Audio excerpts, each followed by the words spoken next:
Ladies and gentlemen, hello and welcome back to Let's Play Klingon Academy, Episode 3, and I'm your host, Angel. So, it's been a while. I've been enjoying Finnish Juhannus, I think it's called. It's basically midsummer holidays, so I've been spending a couple weeks with my family. And so I haven't had any time or opportunity to really do any new videos. And also I'm still kind of working on the latest TFTC patch, which is also facing some delays because of bugs, but we're getting there. So hopefully that will come out soon. Anyway, back to Klingon Academy. So, I tried to actually record this a couple of days ago, and instead what happened was I found that I hadn't saved the last mission properly. So I had to play the last mission all over again, and it took me 3 attempts because I failed a couple of times, and therefore I did not have enough time in the evening to do episode 3. I did, however, learn a couple of things about the game and got better used to fighting and flying and all that jazz, which I'll go into in a bit. So then yesterday I tried to record episode 3. All went very well, and then this morning I tried to open it up to edit it and found that it hadn't recorded any of my microphone dialogue. So, yeah. So, start again, basically.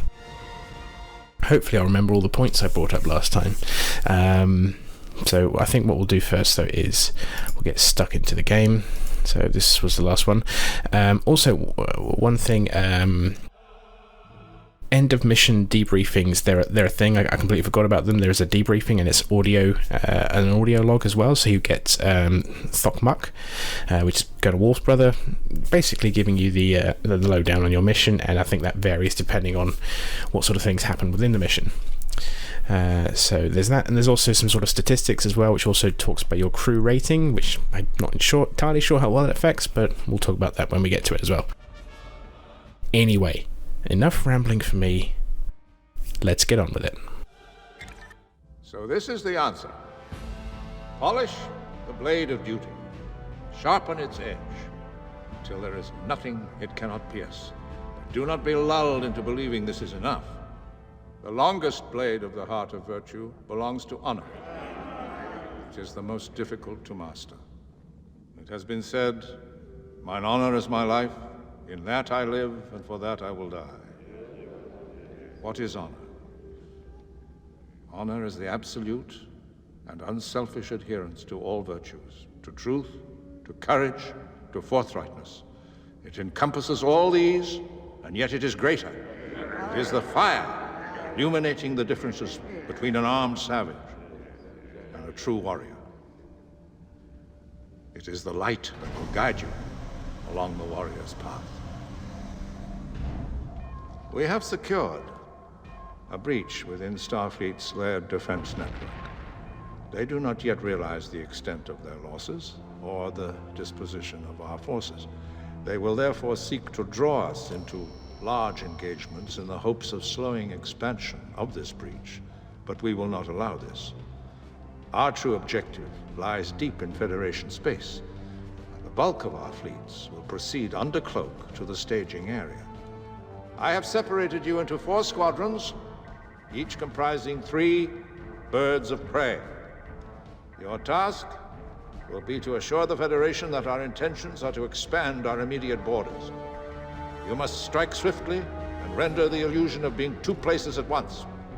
Engage targets of opportunity, but avoid heavily defended ones. Call in support from nearby strike groups as needed.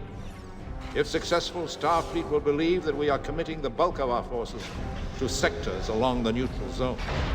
Individual assignments will be delivered once the trial has begun. That is all. Kapla.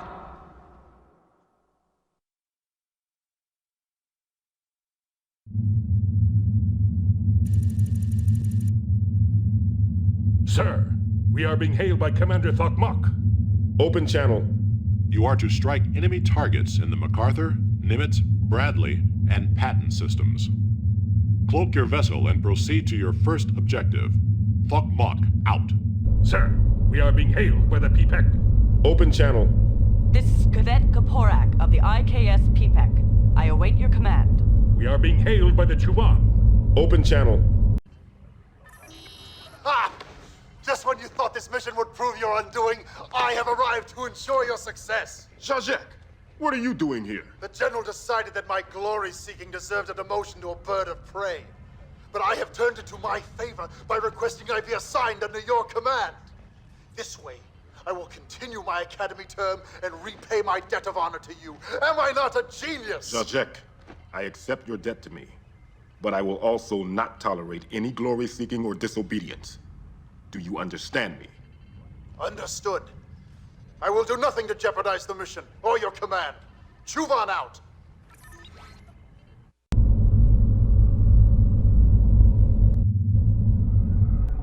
Okay, so quite a lot to go through there. So, first thing, I love all the additional lore and flavour we are getting here from Chang. It's not just about briefing against your next mission and trying to teach you tactics. It's all about learning about the Klingon culture and what their symbols and their religion and everything means to them. That's really nice to do. Of course, at this point, I think it was 2001, this game, which means this puts it at basically when Season 7 of DS9 was either running or finishing. So by this point, we'd pretty much had most of the lore of the Klingons figured out.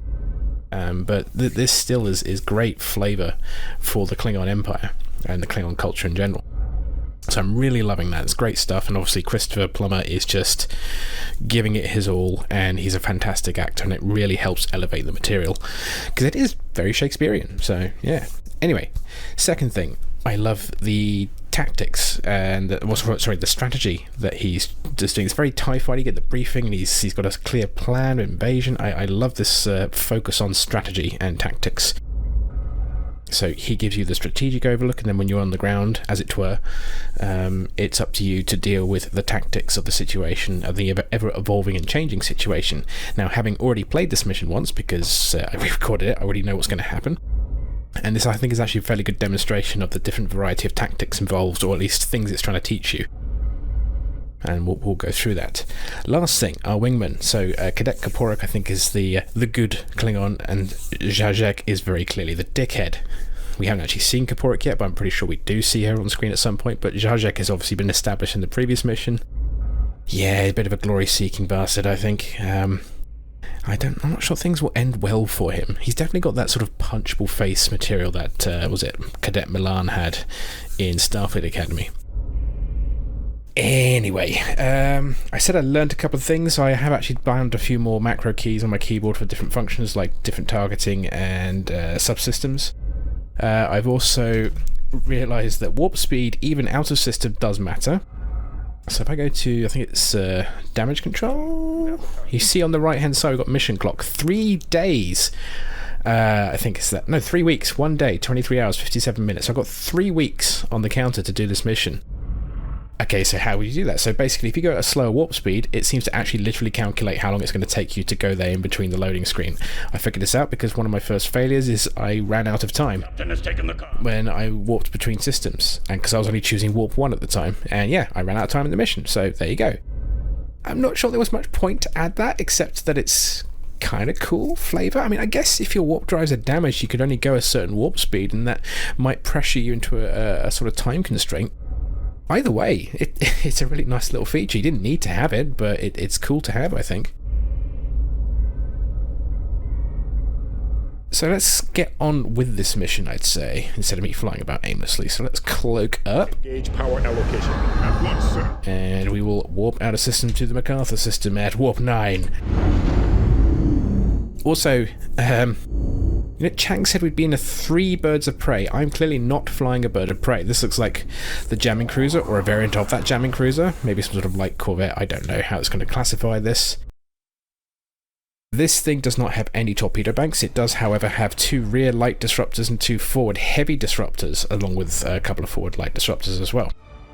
So it packs a bit more of a punch, and has slightly more survivability than the bird of prey, but it doesn't fly very well.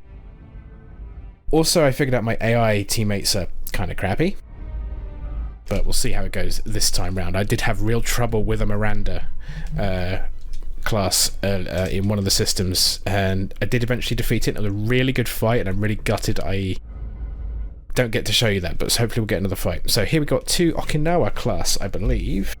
Yes, they're basically light frigates, or some kind of frigate. You guys need to help me on my classification of Star Trek ships sometimes. So let's get in behind them. This is something that we can take on, I think. Also, trying to use the gunnery chair a bit more because it's really good for figuring out where I am positionally. Didn't want to ram into them. Okay, and let's order our wingmen to attack my targets. Yes, sir. Engage power allocation. Klingon destiny. You were in violation of your engagement. Orders have been received from First Lady. Drop your shields. Disarm your weapons. Prepare to be boarded. If you do not comply, you will be destroyed. They have touched the technical answer. They are on the way, sir. So I'm just letting the audio play there. I'm not doing so well here. I need my tractor beam, so I was trying to use my tractor beam a lot more this time, and it's definitely being very useful. Now I've got the hang of kind of how to use it. Also, I found that manual targeting tends to work out better than auto targeting. Heavy weapons just go all over the place.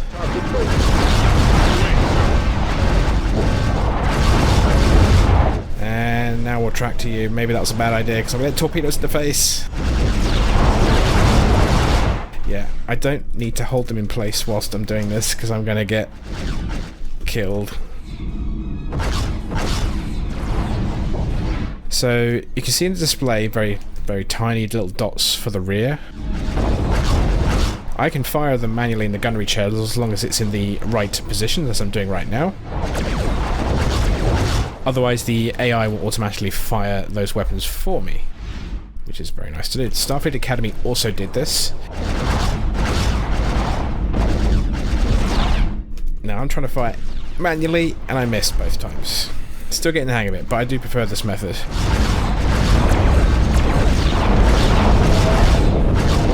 And I wanted to try and get a bit of momentum. There we go. Because what these ships tend to do when they're in a tractor beam with you is turn to face you, which brings all their forward firepower to bear, which doesn't often work out very well for me, I find. But dorsal shield is down. This guy's not really doing much. Warp drive at 77%. He's not that badly damaged or anything.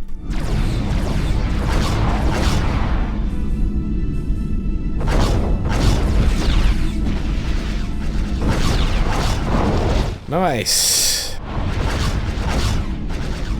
Switch targeting mode. Is the other Okinawa dead? He's almost dead. I don't know why I switched target to this guy. Oh, also I did find that there's actually a different sensor mode, which looks a lot like TIE Fighter.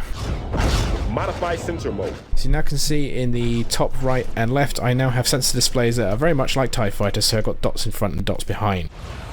One Okinawa down. Okay, so I believe, yeah, right hand display is forward, left hand display is rear. I think that's the same. Oh, wow.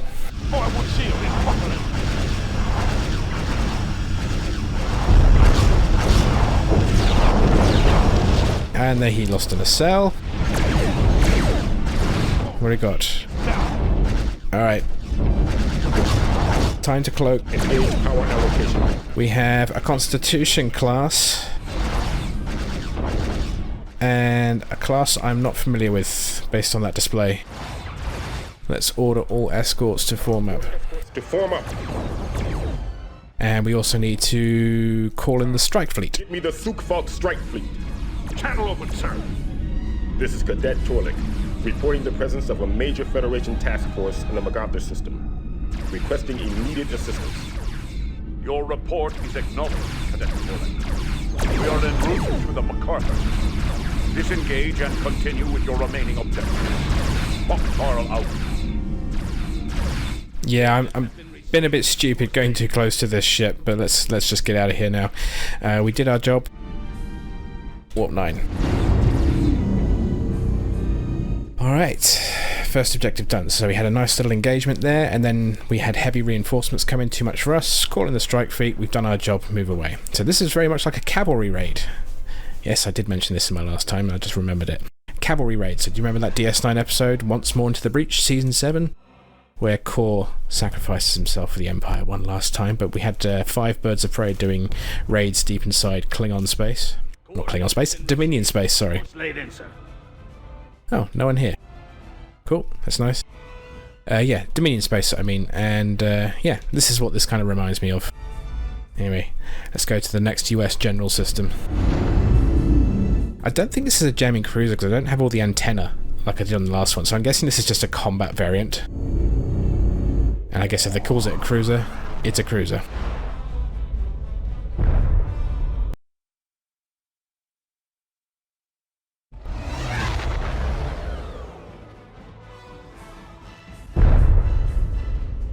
Sir, we are being hailed by the PPAC. Open channel. Cadet Torlek, our sensors have picked up a civilian craft further in system. This craft will not make a worthy kill. If there are no enemy forces in system, I recommend we move on to our next objective. Sir, the Chuban is also hailing us on another channel.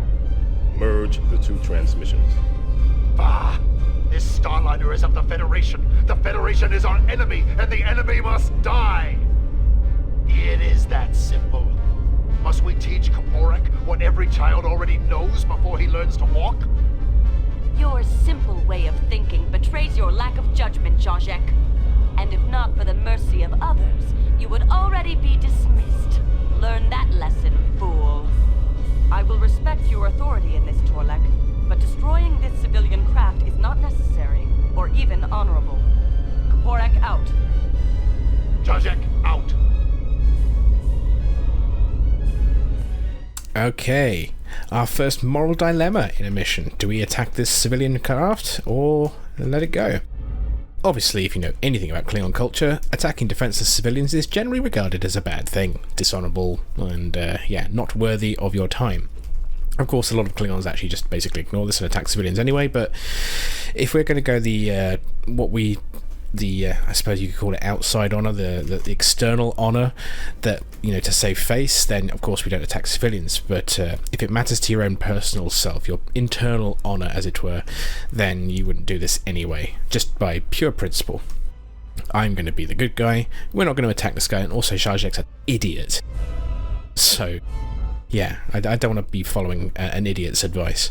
So we'll move on to the next system. But yeah, this is kind of reminding me of X-Wing Alliance, including the break in the skybox here. I'm very familiar with that kind of issue in the X-Wing Alliance engine.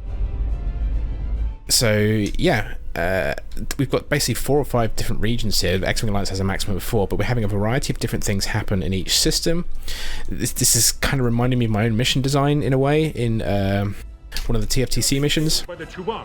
Open channel. Torlek! That Starliner practically begs us to destroy her! We cannot turn away from their pleas for death. How can you be so unfeeling? Have you no heart? We must go back and do what is right. Sir, the PPAC is also hailing us on another channel. Merge the 2 transmissions. The only begging I hear is yours, Jean-Jacques. Torlek is simply illuminating the differences between you and he. It saddens me that I must serve with such uncivilized and heartless barbarians. Zajek out. For what it is worth, I am honored to serve with as wise a commander as yourself, Cadet Torlek, if not with wise comrades. Kaporak out. Yeah, I'm kind of surprised I didn't get an actual choice there to, you know, confirm my decision or not, but, you know. There we go. So yeah, X-Wing Alliance, this is what it kind of reminds me of, in good ways, a mission design. I've made a mission like this for TFTC, where you basically recon a system, trying to find Harkov. So yeah, I'm really enjoying this so far. This is probably the most TIE Fighter-ish kind of game I've played now. And so far it's living up to my nostalgic fun, or perception as it were.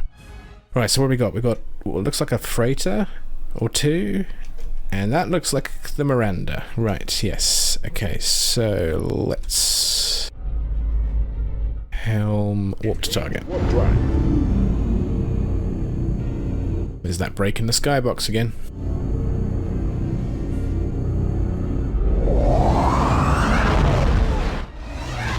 If there's one thing I'd actually like in the X-Wing Alliance engine, it's to actually have physical planet models. I'm actually trying to look for one. I'm like right next to it. Well, there's one. We were supposedly right next to it. Anyway, physical planet models instead of just a skybox. I mean, I know it'd be kind of small and limited, but... And it has been done, but it also causes, you know, performance issues and other possible issues as well, given a sheer scale or size of the model that would be needed. I'm not moving. Engage power allocation. Give me some engine power. Right. Plan is to get behind the Miranda. Well, not so much behind as, like, at least below or above. I think that's what I'll do. Go target some impulse engines. Target impulse engines. Right away, sir. Order all escorts to attack my target. Mode. Switch target. And I'm pressing the wrong button. There we go. Location. Charge tractor beam. Contact the Federation warship.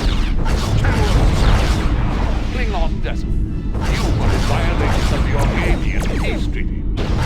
Drop your shields, disarm your weapons, and prepare to be boarded. If you do not comply, you will be destroyed. They have cut communications with us, sir. They are our weapons, sir.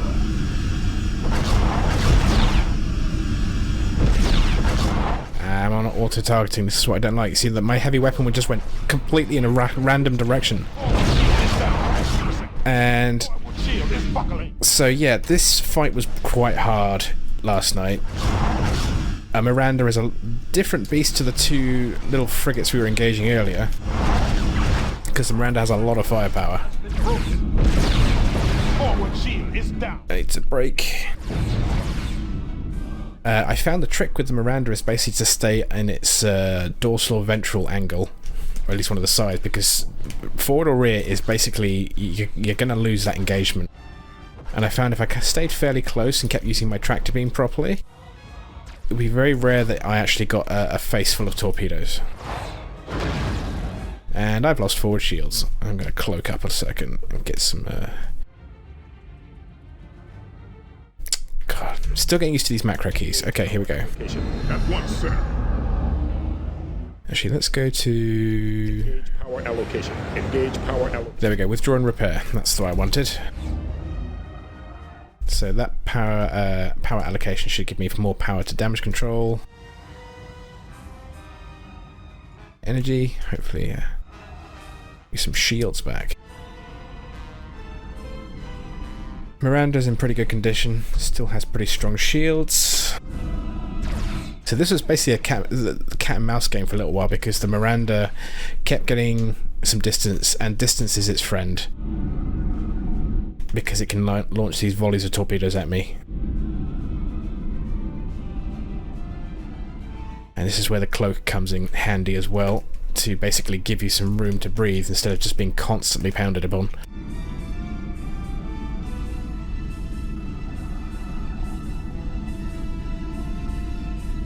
Best guess, Mr. Sulu. Fire when ready. Engage power allocation. Oh my god, that's right in my face. Jesus. Suicidal AI. Charge tractor beam. Did you just use a tractor beam on me? You did. Can I counter with my own? No? Okay, nice miss. Let me go.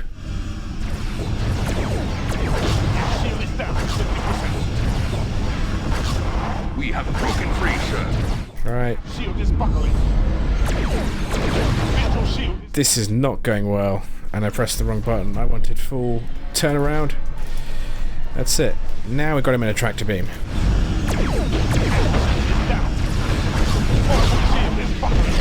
I did not want to be in that position. Engage power allocation. Engage power allocation.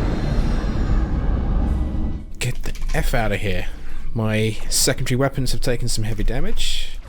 My shields are in a bad state, and his shields are even better than before. So this is kind of going exactly how I did yesterday as well. I've made poor choices. Right. Where the fuck are my wingmen? This is the problem I had yesterday as well. They don't seem to be helping me very much. Order escorts to attack my target. Can actually change targeting priority to friendly, so we can try and find where they are. Bloody miles away. Or at least this one isn't. The Puipek. That's Zhajek's ship. Oh. Are you kidding me? He hit me somehow. I'm paying attention to the wrong thing, really, aren't I? Which button was it again? 6. No, 8. 6. 1. There we go.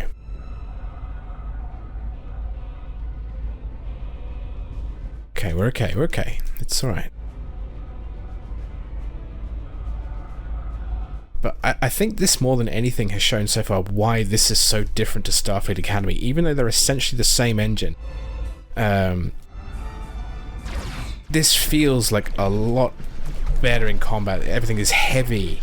Everything has weight to it. Everything's tanky. It requires tactics and thinking about how you're going to approach a possibly superior enemy target like this one. I should be in a D7 at the very least to engage a Miranda, because it will have stronger shields and a torpedo launcher with more firepower. This thing is not meant to take on a Miranda.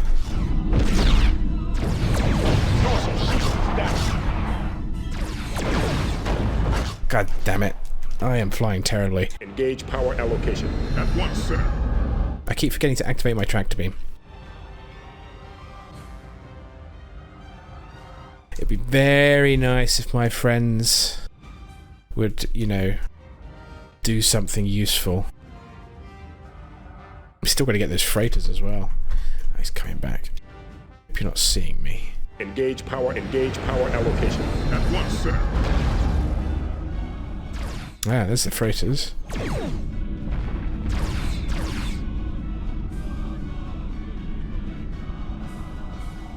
You know what? I'm going to kill the freighters. I think it'd be easier. Let's warp to target. Right away, sir. Now, I know in the previous system we're not supposed to attack defenseless targets, but these are logistical ships presumably carrying war supplies. Therefore, it is an acceptable target.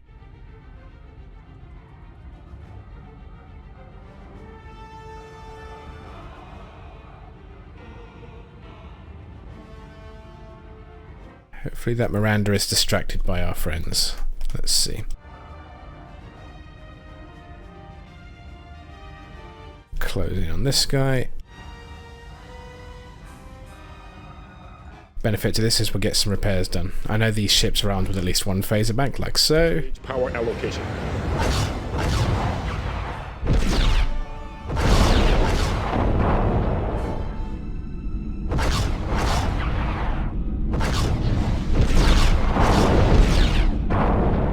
And these guys should go down pretty easily.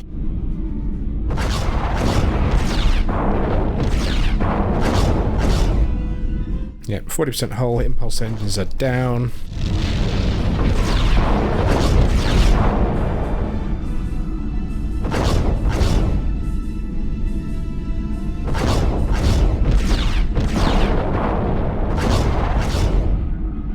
Almost there.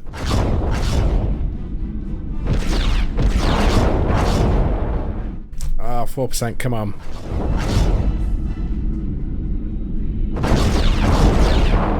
There we go. Right.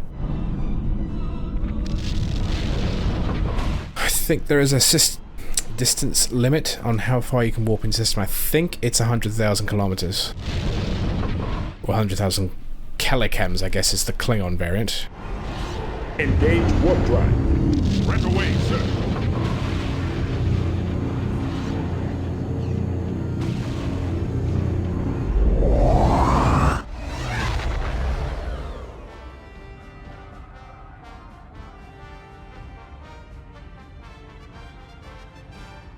Ah, you can see in the distance my allies are indeed engaged in the Miranda. That's good. You work your shields down, guys. I'll be with you shortly. I have a very, very difficult target to beat first. You got this, right? Yeah? That's I got you back, guys. I'll be there soon. Kapla.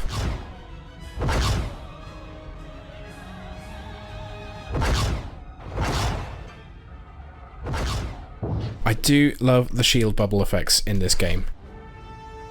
It's one of my favourite type of shield effects, that kind of shimmer and glow as it absorbs the energy. I think Stargate actually does this pretty well with a lot of its ship combat type stuff, especially the Daedalus cruisers. The way their shields work in that show, where the visual effects of them is really cool for me. Whereas in Starfleet Academy it was kind of like a brief flash, I think. And in Bridge Commander it's also not the greatest, but I can't remember. We'll get to that when we get to that.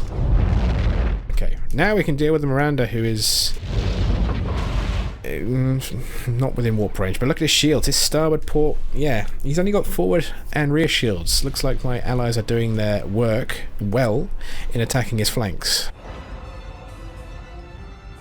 Where are you relative to me? The gunnery chair is very useful for seeing where things are relative to you. So there we go. We can now warp to them. It's quicker than just running over there at impulse speed.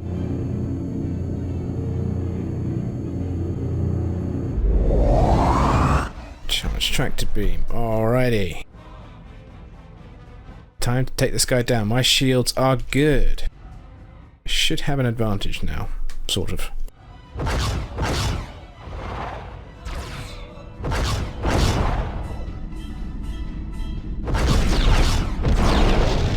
Nice, nice.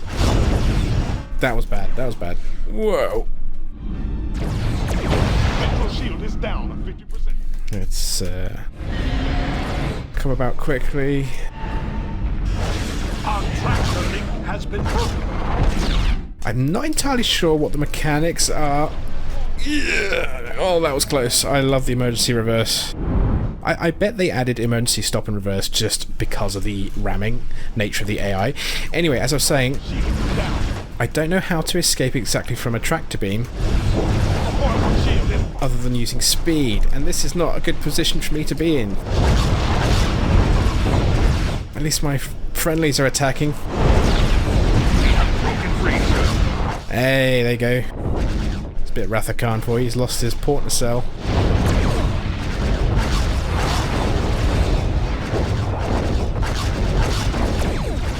They can smell blood. Secondary weapons are heavily damaged. I'm gonna subsystem. Target all weapons. If we can stop his torpedoes being a problem. Switch targeting mode. Right away, sir.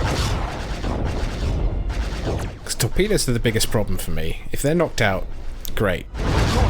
I mean, even heavily damaged like this, it really lowers the fire rate. So the more a system is damaged, the less effective it becomes. So particularly for weapons, they will charge much slower. So slower rate of fire. And obviously, since chunks can be blown off of your ship, if a weapon bank is destroyed, then that's it. You'll never get it back. Even if your hull is repaired to full, the chunk itself, I think, will remain gone for the whole mission. Give me tractor beam range.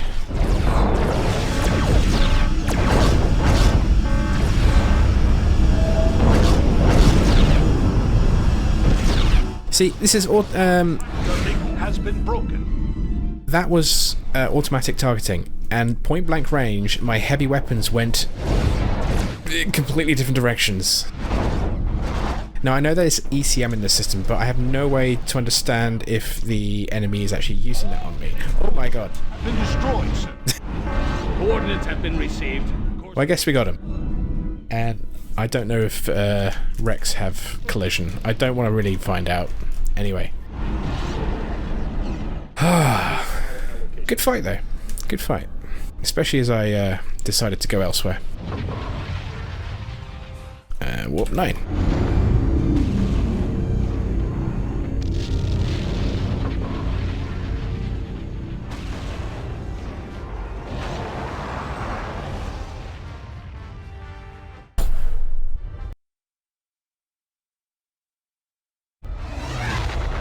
So you see what I mean about what I said earlier? Tactics. You're being taught the strategic idea behind the war and the invasion, how he thinks, and then at the tactical level, it's up to you to sort of implement his plan. And we've got a variety of different tactical situations, and that's nice. It's cool to see. And it really showcases how the engine does present different challenges for you. We were presented with 2 frigates, which, versus 3 light ships. It's a fairly even match. Think 2 runabouts versus 3 Maquis raiders. It's that kind of matchup, perhaps. And then they had the heavy reinforcements came in, and we just completely noped out. A Federation heavy cruiser, Constitution cruiser. No, we don't have the firepower to get through that thing. Not unless we're really lucky and take a long time persisting or cheese the game. Which is possible, yes. And then, we had the Miranda cruiser, which is a completely different beast, as I said. It's got a lot more firepower, a lot heavier shielding to get through, so it just takes a while to whittle it down with what we had. So it was a much stronger fight. And it shows that we struggled against it. And it's nice to feel that kind of power difference between the different classes of ship. So I think they've done a really good job with balancing things as far as different ship classes go. And yeah, it forces you to use different tactics, to use hit and run tactics, to try and just wear it down until you eventually get a break and you can just lay into it. It's great stuff. This game is so good so far. Massive improvement on Starfleet Academy. So yeah, very happy. But as I said, there's a debrief. I may have ranted on without doing the debrief, but let's do the debrief now. When Federation reinforcements shifted the tide of battle unexpectedly, you maintained the presence of mind to contact the strike fleet and complete your remaining objectives. Well done, Cadet. You ignored the civilian Starliner in the Bradley system and continued with your mission objectives. That was good. The weak are beneath the notice of a warrior except when a higher purpose is to be served. They are not worth your time, much less the slightest blemish upon your honor. Overall, the mission was a success. Now, report to General Chang's office. So, very TIE fighter. If we presumably blew up that Starliner, civilian Starliner, then Thought would be reprimanding us for doing so. And that's nice. It's adding more flavour, and it feels more like the game is a lot more focused on the story, and the missions are built properly around that story, and change the flavouring of the story as well as it goes forward. It feels like my actions have an impact, that there's a consequence, rather than Starfleet Academy didn't make me think that much. Starfleet Academy to me felt more like a loose framework of, okay, you're cadets, you're learning to be captains, and then here's a bunch of random missions which may have had a 3-4 mission story arc. The only overarching story was the Vanguard thing, and the anti-alien, we're going to stupidly kill all of Starfleet Command to take over sort of thing. That was it, really.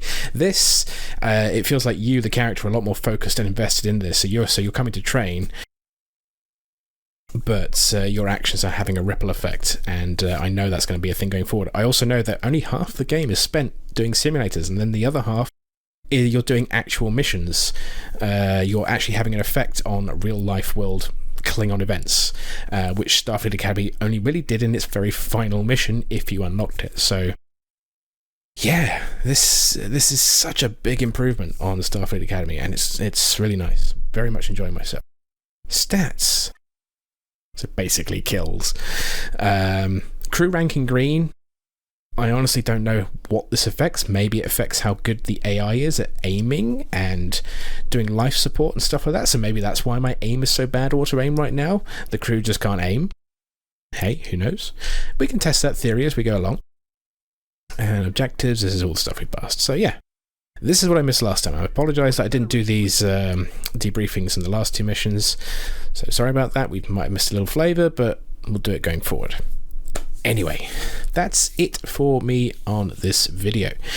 I do hope you enjoyed. I've been a little bit rambly today, but I've been in a good mood, so I feel like just rambling a little from here from time to time. But anyway, not entirely sure when the next video will come out, but hopefully you won't be waiting 2 or 3 weeks for it. So do join me next time for that video, and until that next time, do take care. Oh, and I should really save, shouldn't I? Yeah.